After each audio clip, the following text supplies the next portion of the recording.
Ngeri, jeritan Danyon andalan Egyanus Kogoya ditembus peluru sniper Kotra, jimat kebal tercecer. Detik-detik jeritan ketakutan dari anak buah Egyanus Kogoya yang mengalami luka tembak. Kejadian ini berlangsung di Maibrat Dalam. Baku tembak pasukan Kostrad dari Yonif Yuda Sakti versus OPM. Aksi ini berakhir dengan kepanikan dari 4 anggota andalan Danyon Maibrat Manfred Fatem, yang merupakan mayor andalan Brigjen Egyanus Kogoya. Keempat jagal OPM itu lari dengan luka tembak. Diduga pelaku tertembus peluru sniper Yuda Sakti dalam batu tembak, tanggal 25 Juni lalu.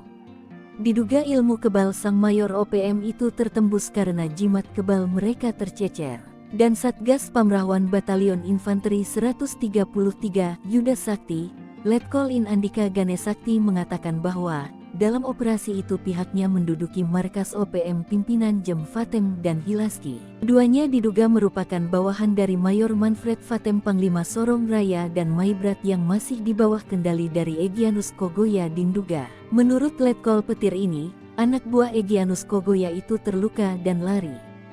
Pihaknya menguasai markas, menyita dokumen penting dan alat perang OPM. Bahkan ada jimat kebal anti peluru yang tercecer. Diketahui selain membuat teror dan menakuti warga, OPM juga tega membakar gedung lembaga pendidikan di beberapa wilayah seperti Paniai, Intan Jaya dan Maibrat.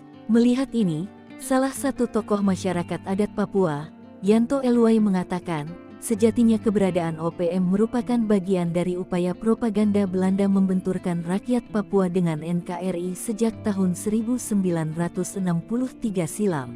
Maka dia mengimbau agar warga sipil bekerja sama dengan aparat TNI Polri dan melapor jika ada teror tersebut. Sementara itu, Kapolda Papua, Irjen Pol Matius D. Fahiri menyatakan dirinya prihatin dengan kasus pembakaran yang OPM lakukan terhadap sekolah di Bumi Cenderawasih.